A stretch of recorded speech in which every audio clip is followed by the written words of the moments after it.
ちょっともう最近 Vlog サボりすぎなんで久々に撮ろうかなということで、もう結構寒くなってきましたね。今もう気温見たら3度ですよ。外この前5度くらいになって寒いって言ってたのがもう3度ですからね。でももうなんかこのくらいの気温がもう最近だと当たり前になってきて、寒さにもだんだん慣れてきた気がしますね。もうさすがに12月になってきたんで、多分もう少し経つと氷点下来るんじゃないかなっていう感じで。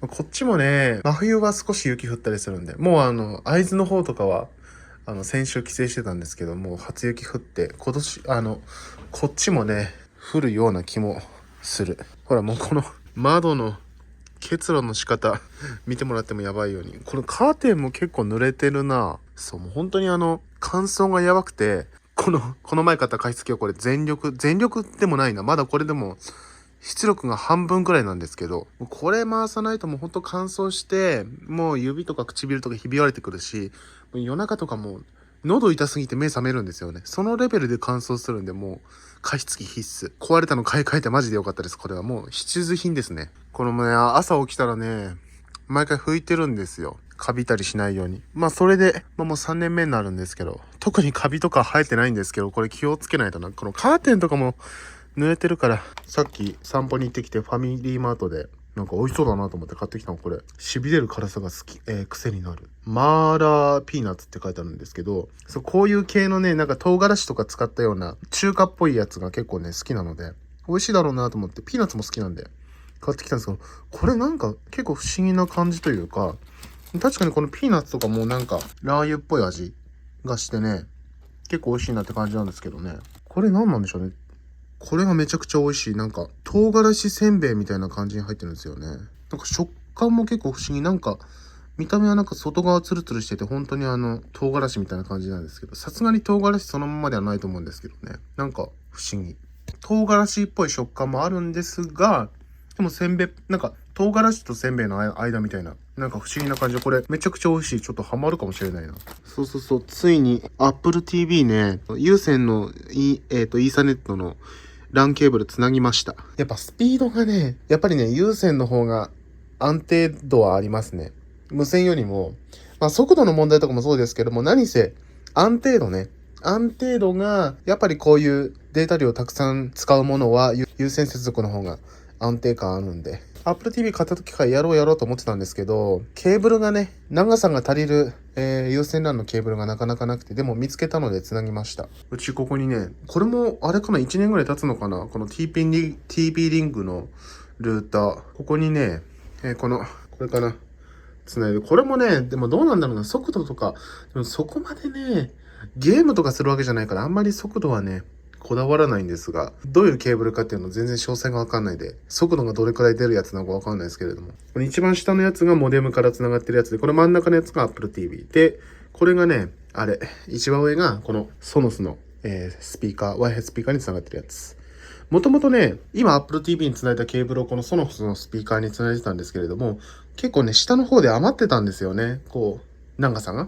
なので、厳密には短めの LAN ケーブルを見つけたんですよ。で、このスピーカーに繋がってたケーブルが結構長めで、Apple TV のところまで届きそうだったので、このスピーカー、それを取り替えたんですよね。このスピーカーは短いケーブルでいいんで、Apple TV を有線接続できましたね。ここからずーっとこの壁、合わせてて、あそこちょうどね、あそこちょっとね、あそこのケーブルのレールの中に入れられたらよかったんですけど、ちょっと満杯すぎて入んなかったんで、あれは、後でなんかします。ちょっとここら辺のケーブルがちょっと汚いですけどね。で、この Apple TV につないだと。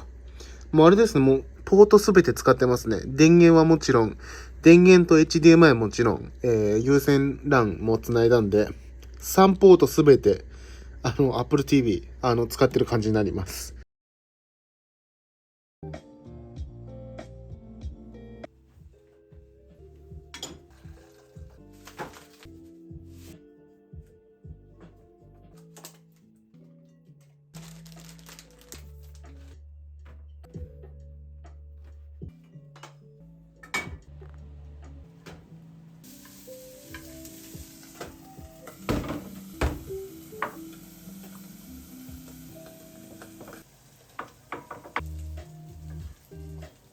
この鶏皮なんか麺状にカットされててめちゃくちゃ食べやすい。じゃん。大野原森林公園に来ました。あれ以来ですね、なんだっけ、紅葉見ようかなと思ってきたら全然咲いてなかった時、あれ以来ですね。久しぶりに長めに散歩したいなと思って来てみました。なんか結構人が賑わってますね。まあさすがに紅葉まだ色づいてはいるけど、もうそろそろ終わりですかね、葉っぱも。でもこのね、秋と冬の間くらいの季節も好きなんですよね。まだ綺麗だな。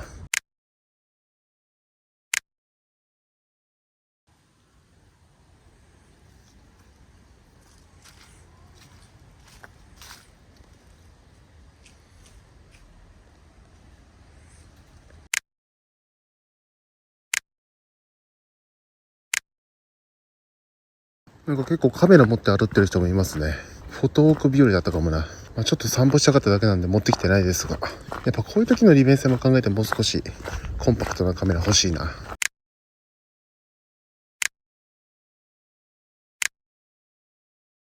ちょっと冒険、こういうとこ行っちゃおうかな。こう脇道的な。今までね、このね、大野原公園何回も来てるんですけど、このメインのルートから外れたことないんですよね。でもちょっと行ってみよう。どこに、でもあれだな、なんか大野原のマラソン大会に出た時に、そのスタート地点に旭ヶ丘駅のところに受付があって、スタート地点まで移動するときになんかこういうとこ通りましたね。ここかな、もしかして。そう、どんなとこ行かされるんだろうと思ってみんなについてってたんですけれども、確かにこんなとこ通った気がするな。そうするとこれあれだね、多分ショートカットで旭ヶ丘駅のところまで行けるんでしょうか。でもね、これまだいいんですけど、なんか結構もう軽い登山コースみたいな感じになってたりするんですよね。なのでちょっと怖い。どんな感じになるか。これいいですね。なんか上にこう葉っぱがついてるのも綺麗なんですけど、こう下に落ちてね、紅葉の絨毯みたいになってるのも綺麗ですよね。ほらほら、それこそこういうところ、ほら上の葉っぱが落ちてきて、だからなんか上も下も色づいてるみたいな感じで、これ始まったんじゃない？てか落ち葉でさ、下見えない、段差とか見えないから怖いね。ちょっとこれ上りだとねまだいいんですけど、下りだとね一気にこうずるっといきそうで大丈夫かなこれ。いやー、どうしようこれ。ちょっとやめとこう。なんか明らかに滑り落ちそうな気がするんで、ちょっとやめときます。危なそう。こうやってほら、よく見るとこう段差があったりするんでね、なんかここなら行けそう。落ち葉も少ないし、多分本当にここは通ったことないですね。どこに繋がってるのかもわかんない。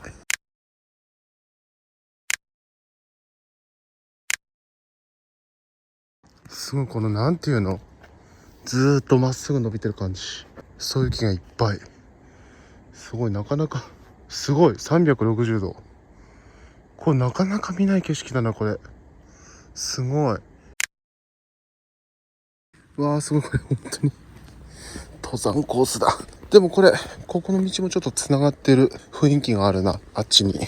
ほら、もうなんかあっち開けてる感じするし、なんか地下鉄のアナウンスがここまで聞こえるんで、多分旭ヶ丘駅がかなり近いと思います。これやばいでしょ。裏磐梯の五色沼レベルですよこれ。これとかやば。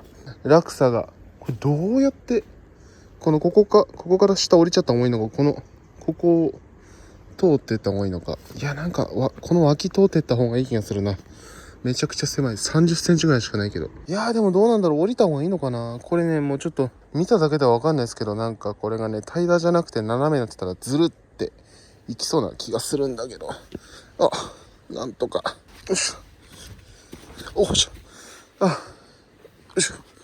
これさっきみたいな量の落ち葉があったら完全にアウトですね、これ。まだ上りの方がいいんですよ。上りの方が体力は使うんですけど、こう、落ちるかもしれないっていうね、恐怖が少ないんですが、下りだと、よいしょ。結構ずるっていきそうだなって、これ、一歩でも踏み外すと落ちそうなんで、そういう意味では、上りの方がいいかも。どういうこともこれ、木のこの根っこがめちゃくちゃ出てて、もう歩くとこないんですけど、それにかなり角度ついてる。でもう、旭ヶ丘駅の駅舎が見えましたね。あそこ、もう50メートル先ぐらいなんですけれども、ここを通らないとたどり着けないっていうね、近いのか遠いのかよくわかんない。おう、なんとか開けてきた。ただコースが過酷。これですよ。やばくないですか？あれ多分今のところだった気がしますね。マラソン大会の時に通った道、こっから出てきましたけど、あ、ここ通ったんだ。なんか通ったことない場所だと、最初に行った道をね、マラソン大会の時は通った気がしたんですが、多分ここですね。上りも結構きつかったけど、やっぱ上りと下りでは全然違いますね。下りめっちゃ怖かった。学びました。ああいう道は上りだといいですけど、下りは行かないようにしよう。もう何回滑り落ちそうになったか。ここのね、森屋スーパーでレッドブルが欲しくて買おうと思ったんですけど、なんと中に売ってなかったんですよね。ただここの自販機で200円で売ってたので、少し安くゲットできた。うまっ。そう、今日朝コーヒー飲んでなかったんでめっちゃ飲みたかった。てか自販機なら駅にあったわ。上まで行かなくてよかったな。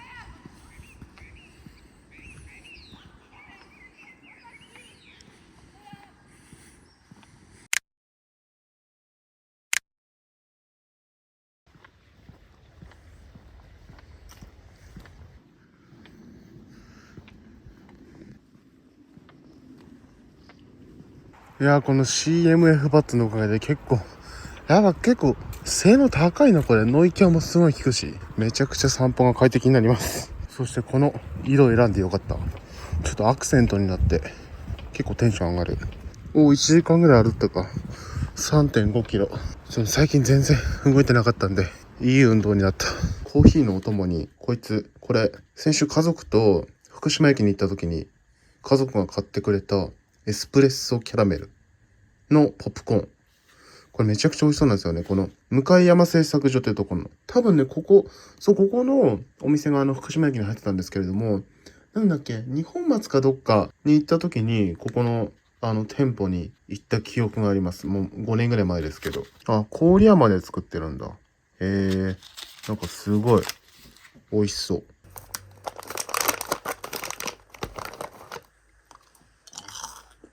あ、うまっ。あ、めちゃくちゃ美味しいな。なんか、表面にキャラメルが塗ってあるんですけど、なんか苦味の強いキャラメルみたいな感じで、確かにエスプレッソの風味もする。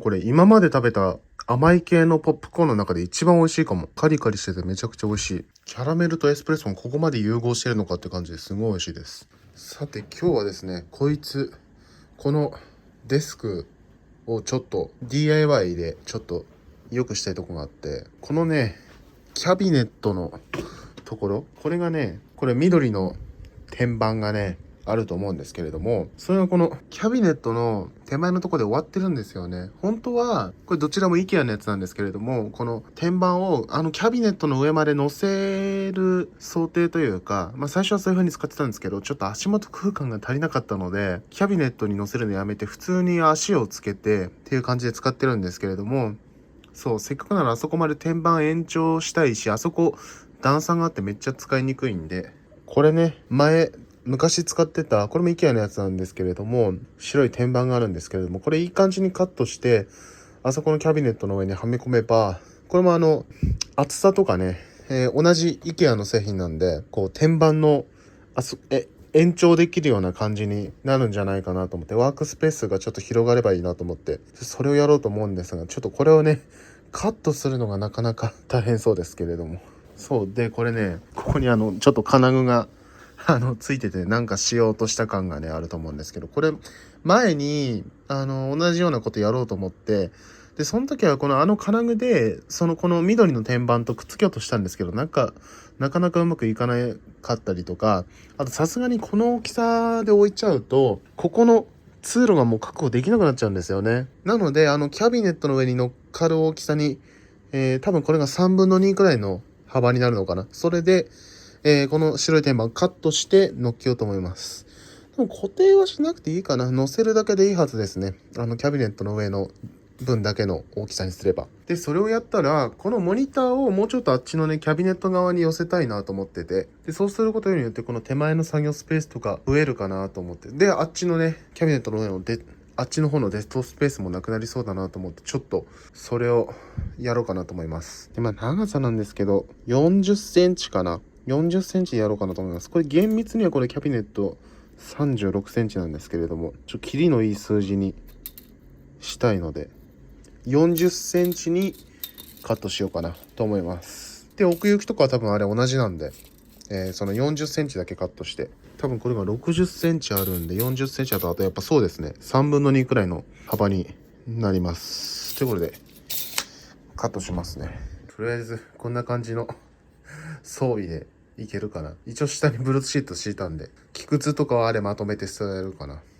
でもちょうどね、掃除機とかかけようと思ってたので、ちょうどいいタイミングかな。だからといって、床にそのまま、木くず落ちるとかなりめんどくさいことになるので、一応、ブルーシート敷いときましたが、多分はみ出しますね。うちにこんなのがあってね、折りたたみ式の、片手でむずいな。このね、田島の折りたたみ、ノコギリというか、多分これあれですね、なんか、枝切りバサミ的なこう剪定用のやつだと思うんですけれども、こんなのがあるんで、ちょっとこれでカットしていきます。ここもね、そう、前にね、切った断面なんですけれどもね、これで、あそこに仮置きしてみたら、やっぱ結構ね、これが、断面がね、斜めというかなんかガタガタしてるんですよね。なので、天板の脇に置いた時に結構隙間ができちゃったりしたんですよ。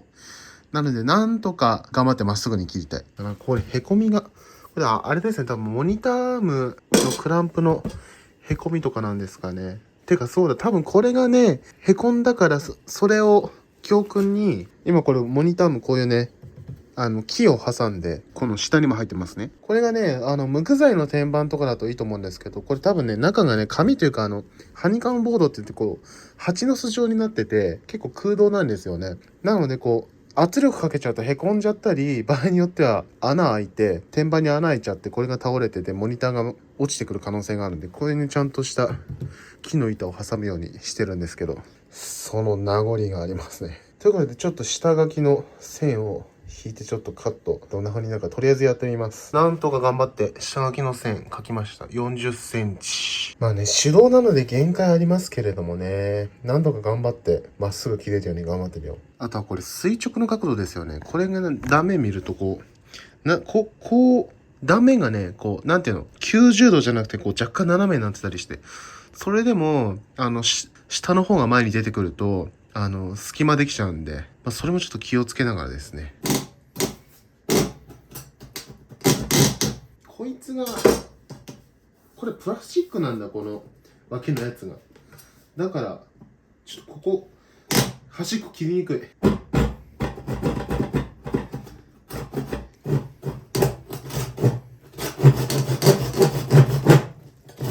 早速、斜め。一応ね、この脇にも線引いたんだけど、なんか早速斜めになってる気が。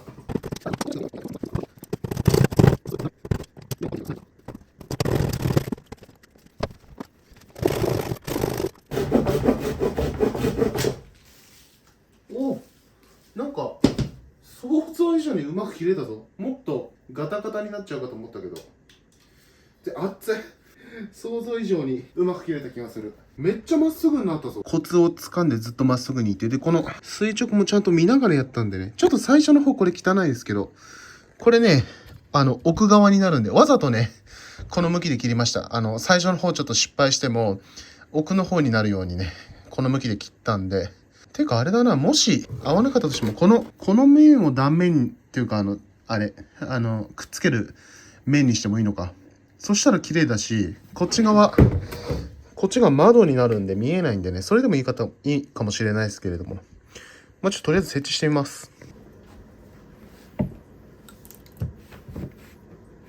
おお、こんな感じ？おお、結構いい感じになった。ちょっと、うわ、やば。木くずが、やば。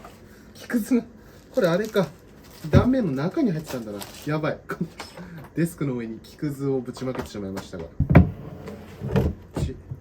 こうの方がいいのかな、やっぱり。もともとちゃんとまっすぐでしたから、やっぱり手で切った断面よりは、こっちの方が綺麗ですよね。じゃあ、こっちでやろうかな。で、こっち断面もカーテンなんで見えないから。でもこれカーテン、ここに擦れるとなんか、ほつれてきちゃいそうだから、ここちょっと保護した方が良さそうですけど、とりあえずこれの方が、全然、この、つなぎ目が綺麗なので、これでいこう。良くなった。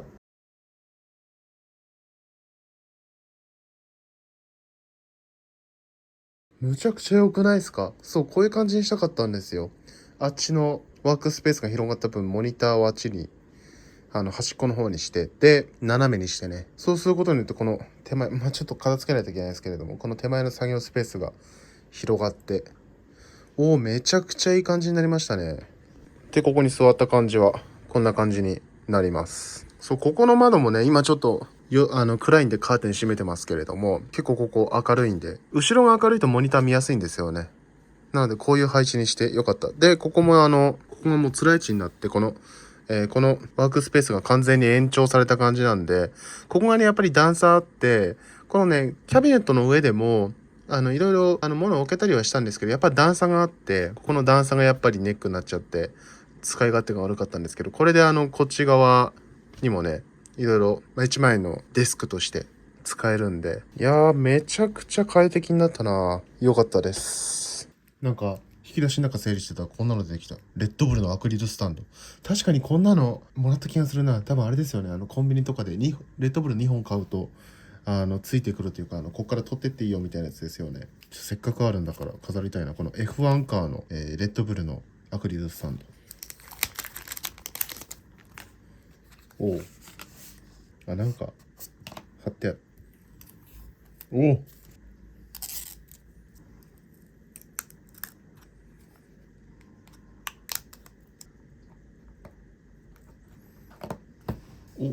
いいじゃん。飾っとこう。これ、良くないですか？めちゃくちゃいい感じになった。そう、ちょうどね、この PC のスペースと、いろいろ作業できる平面のスペース、半々ぐらいになるように分けたかったんですけれども、これめちゃくちゃ綺麗に使いやすくなった。これ最高ですね。めちゃくちゃいい感じになった。しかも、この背の高いモニターとか、ああいうのを奥にやったことで、この手前側の開放感がめちゃくちゃあるんで、この部屋全体の開放感が増えた気がします。しかもね、やっぱりPC 周りとか結構ごちゃごちゃしがちなんですけれども、あれが結構奥にあるっていうことで、少しごちゃごちゃしててもあんま目立たなくなった。そしてなんか、今も全然PC 周りよく見るとごちゃっとしてますが、全然全体見るとあんま気にならない。これ、めちゃくちゃいい。史上一番いいデスク環境になった気がします。さあ、朝の鶏の油で餃子焼きます。これが美味しいんですよね。鶏の油で料理するとめちゃくちゃ美味しくなるんですよね。この卵焼きも作っちゃいましたが、もう作ってる時からめちゃくちゃいい匂いしました。鶏皮が好きでね、買ってきてよく食べるんですけど、その時のね、油は必ず残しておいてなんか料理に使うようにしてます。もう何でも美味しくなるんですよね。このエスプレッソキャラメルポップコーン、めちゃくちゃうまいですね。これ朝から気分が上がります。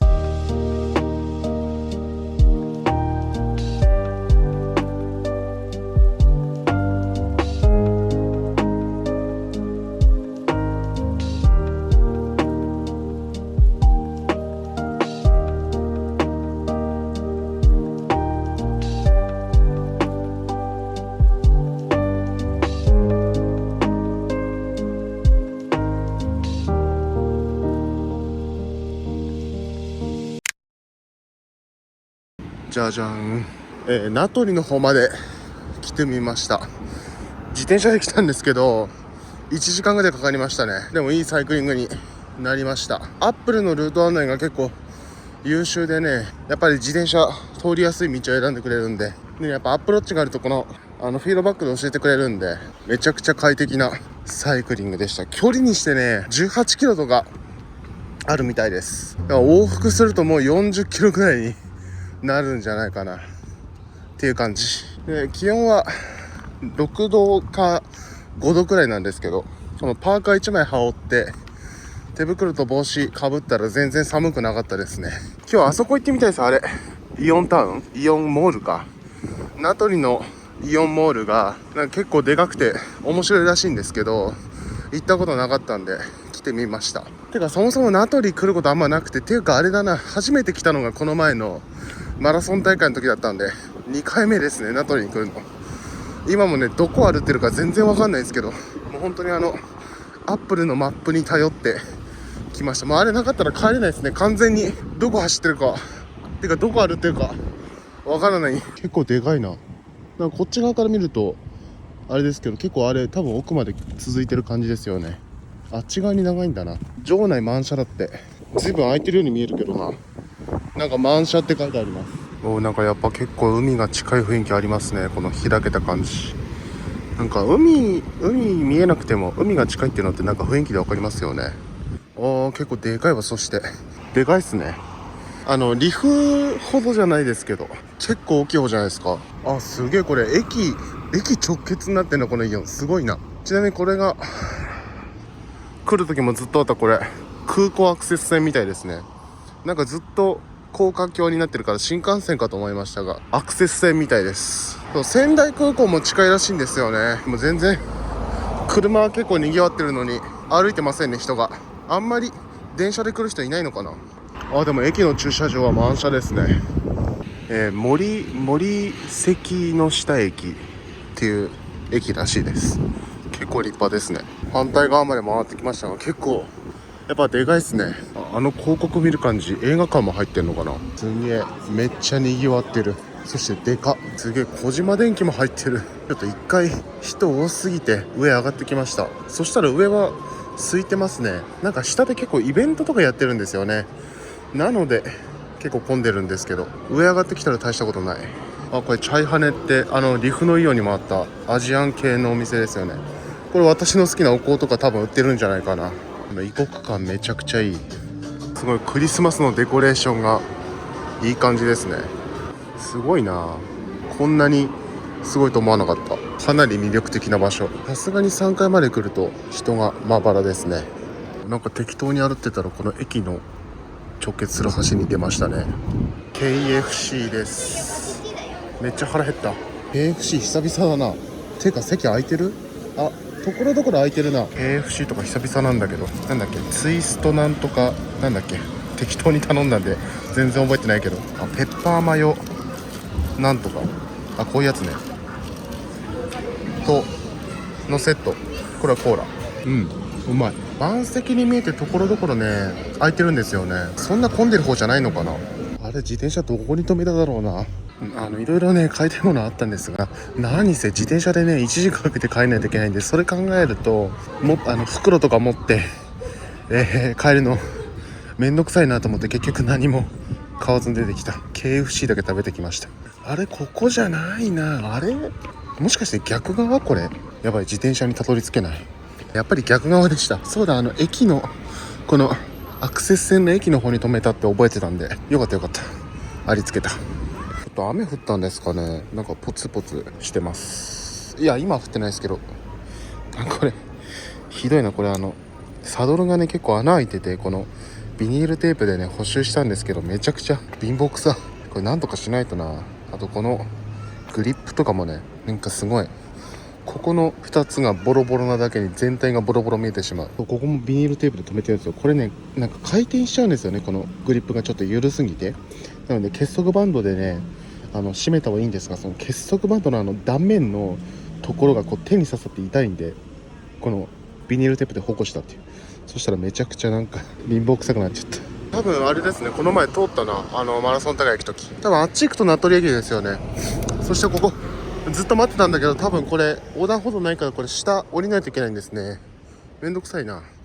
新しいな。やっぱ名取はやっぱ最近開発された感じがあって何でも新しい。多分さっきのイオンもあれ10年も経ってないんじゃないかな。かなり新しそうだったけど。南仙台駅だそうですね。初めて来ました。いつも電車で通過というか電車の中から見たことありますが、こんなとこなんですね。多分あれじゃないかな、名取の次の駅だけかな、南仙台って。そんな気がしますね。で反対側が多分太子道じゃなかったかなあたりだと思います。ちょうどなんか見えないけど電車が通過してる音がしますけど、特になんか特徴的なものはないですけど、なんか住宅街って感じですね。じゃじゃん、IKEA です。やっぱあれですね、帰りはやっぱ早く感じますね。なんとか効果ってやつでめっちゃ早く感じました。多分あれだな、クリスマスになって初めて来ますね。多分前回来た時まだハロウィンだったんで。このモデルルーム前なかった気がする。なんかゲーミングルームみたいな。いいな、なんかこういうこもれる空間いいっすね。しかもプロジェクターでめっちゃ快適そう。またレストランの配置が変わった。ソファーがなんか真ん中というか、あそこになかったよな。なんか結構ガラガラですね。こんな感じ。なんかプラントベースフィッシュ、多分初めて食べますね。プラントベースだから本物の魚じゃなくて植物からできてるってことなんですよね。どんな感じなんだろう。なんか言われなければ普通の魚っていう感じですかね。てか言われたらちょっと違うかなって思っちゃう。でも美味しい。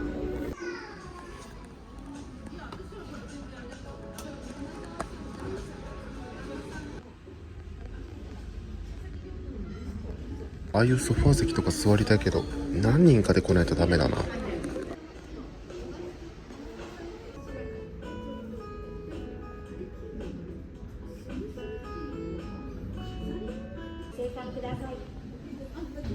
気づいたら真っ暗ですね。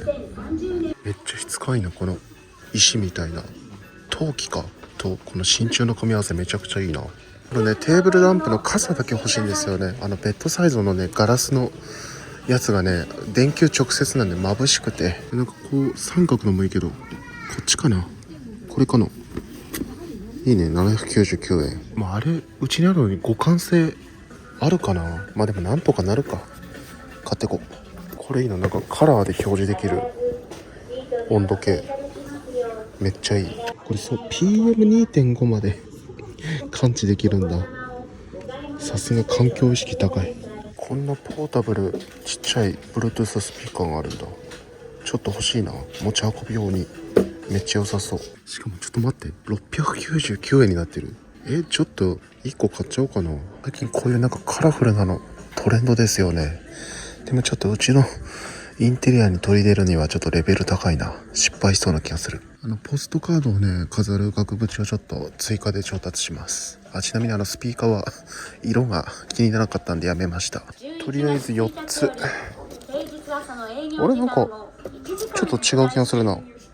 なんか奥にある映画若干変わったんだな。そして大きさこっちだ。とりあえず4つぐらい。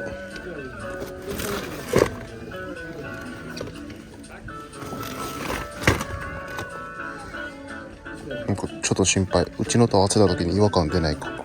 これ飾ってあるの見るとこのガラス面前に来てるんですよね。だからセッティングする時に変えられるんでしょうか。これちょっと奥に行ってるけど、ちょっとクリスマスの飾り付けにこのよくあるこのキラキラ光るやつ、赤く光るのかな。なんか IKEA ファミリー価格で安くなってるし、ちょっと買っていこうかな。さっきのライトじゃなくて思い切ってこれいこうかな。これ飾ったら結構クリスマス感出るんじゃないですか。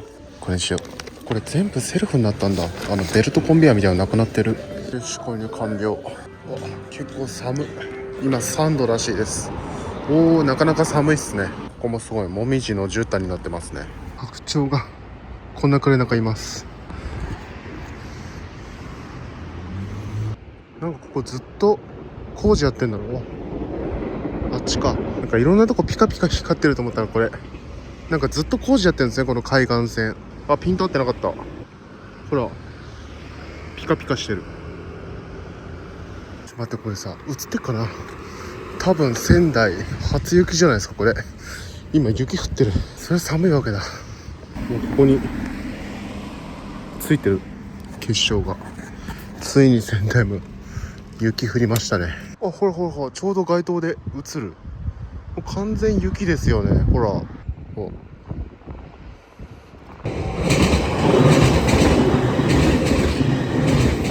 すごいうちに着いた瞬間、このアクティビティのリングがゴールしたっていう通知が来た。ふう、あったか。もう、もうこの時期はもう日が沈むくらいの時間にもう、タイマーセットしてエアコンかかるようにしときました。だいたい暗くなるとね、日中は全然寒くないんですけど、暗くなるとね、寒いなと思っていつもエアコンかけるんで、もうあらかじめタイマーセットしておきました。これがね、雰囲気変わんないか心配だったんですが、サイズ、なんか若干、サイズちっちゃいし、なんか、この枠も、でも縦というかこれ横か縦かどっちかな。こっちのサイズ合ってますね。枠も若干細くなってる気がしますが、でもちょっと少し離せば違和感ないかな。なんかちょっとレイアウト工夫すれば大丈夫そう。これあれですね。エクササイズリングが今日めっちゃ動いたのに、エクササイズリングが全然回ってないなと思ったら、ワークアウトを開始しないとダメなんですかね。今日もう本当にマップ、なんか前ね、ワークアウトとマップ同時に動かしたらなんか挙動がおかしくなったんで、ワークアウト今日はやってなかったんですけれども、結構ね、もう走ったのにエクササイズリングが3分の1もいってないという。これ多分、この歩数は多分あれですね。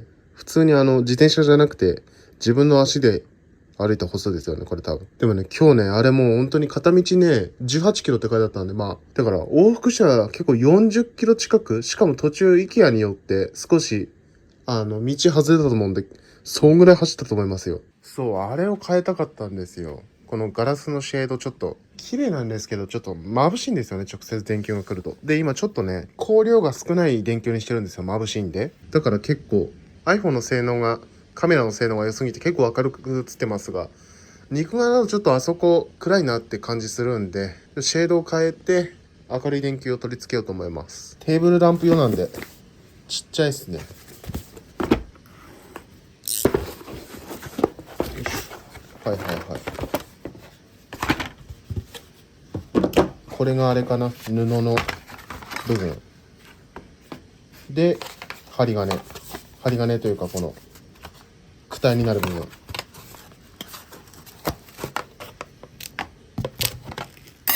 説明書入ってますが、多分これね、もう大体もうこれで見なくても分かりますよね。これで多分これをはめ込めば、これが上かな。こうなんかフックみたいなのがあるんで、ここにこれあれだな、下からやんないと、こうフックの下からやんないと最後の1個が止めらんないんで、下からこうこうかな。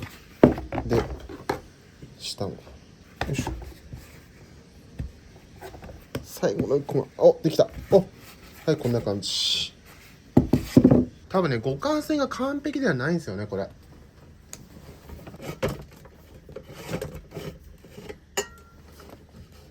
そう、こんな、LED なんですけど、ちょっとフィラメント電球っぽい LED が入ってました。交換する LED が見当たらない。どこやったかな。いた。眩しい。光りますね。そしたら、あれだな、取り付ける前に、これいけそう。こうしてからこう。いけたじゃん。ちょっと安定性はないけど、こんな感じ。今しっかり電球。この電球の一番細いところよりこの穴が太かったんで、ここに電球との間に入れる感じで。これで、いいじゃん。明るくなった。こんな感じですね、遠くから見ると。全然明るくなりましたね。しかも、あっちのシェードちょっとベージュっぽい色なんですけど、こっち白なんで、よりこう光が通過するんでね、結構明るくなったし、このベッドのところも、寝る前なんかはここら辺の全部消して、ベッドサイドだけつけるんですが、これでも全然明るい。全然変わりましたね。良くなりました。いい感じです。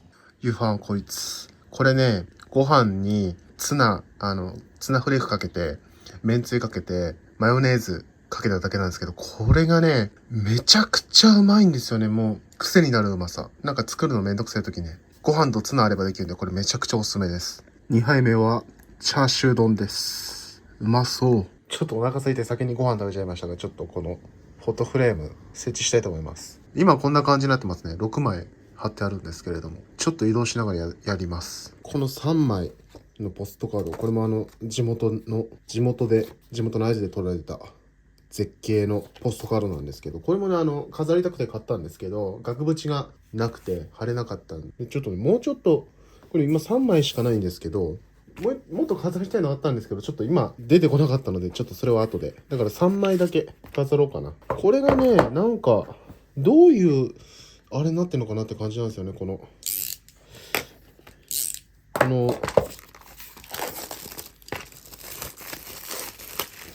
ガラスの部分が奥に入ってるんですけど、見本では普通にこの手前のところまで来てたんですよ。このね、ガラスが手前まで来てほしいんですけど、でも見本だとね、それが手前まで行ってたんですよね。だからちょっと、どうなってるの？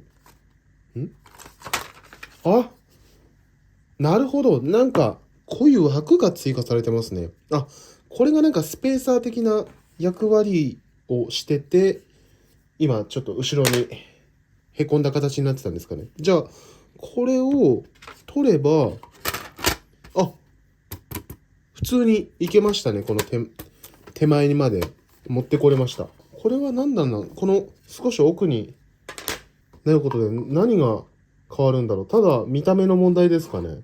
確かにこう、奥におしゃれかもしれないですが、でも、これどうなんだろうね。好みの問題なんですかね、これは。これ剥がすのめっちゃ気持ちいいっすよね。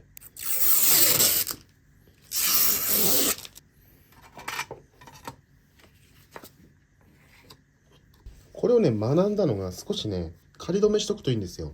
この蓋閉めてから、この絵が曲がったりすると直すのめちゃくちゃめんどくさいんで、ちょっと仮止め。すぐ剥がせる程度に仮止めをして、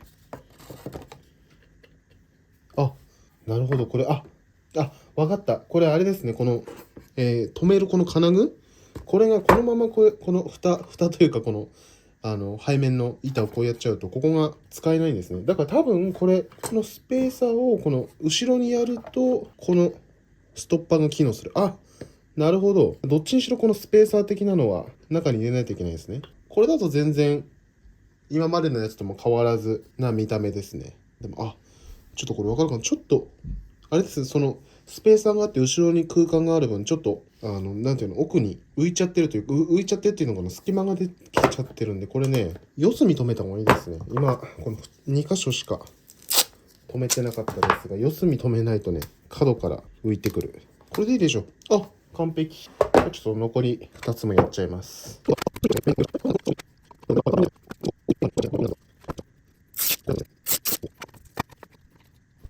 どうでしょう。こんな感じにしました。また、綺麗な地元の景色が増えていいですね。ここでこういろいろ作業とかしててね、ちょっと休憩時間でこう、あそこの絵を眺める時間が好きなので、かなりここはこのこの部屋の中でも好きなスポットの一つですね。また絵が増えてよかった。これも飾ろうかな。これもね、レジの前で衝動買いした、このクリスマスの飾り。何かしら、今年こそ何かしらクリスマス感をちょっと出したいなと思って買ってきたんですが、これ、パッと見ね、なんか紐的なのがないですよ。多分これ紐通して吊るすタイプの飾りだと思うんですけど、紐がないんで、どっかに置く形になると思いますが、とりあえず開けてみます。なんかこの袋ちょっと見た感じ、なんかまた多分保存するのに使えそうなので、ちょっと破かないように開けますね。もうここら辺ぶった切りたい気持ちはやめやまなんですが、めんどくさいけど、この紐を、よいしょ。はい、こんな感じですね。で、なんか大きさ2種類ぐらいありますね。こうでっかいのとちっちゃいのっていう感じで飾っていこうかな。もう季節物の飾り付けとかのセンスって全然ないんですよね。ていうかこの家でやったことないし、ああいうとこに置いてみるとか。我が家で唯一のクリスマスデコレーション。紐ありましたね。多分これ紐だ。これ、なるほど。なんか、これ、ちぎれてびっくりしましたが、多分これ一つ一つにこの紐をつけて、どっかにぶら下げろってことですよね。さすがにこれめんどくさいな。クリスマスツリーとかあったらいいでしょうけどね。ないんで。これはいいでしょ、さすがに。ちょっとめんどくさい。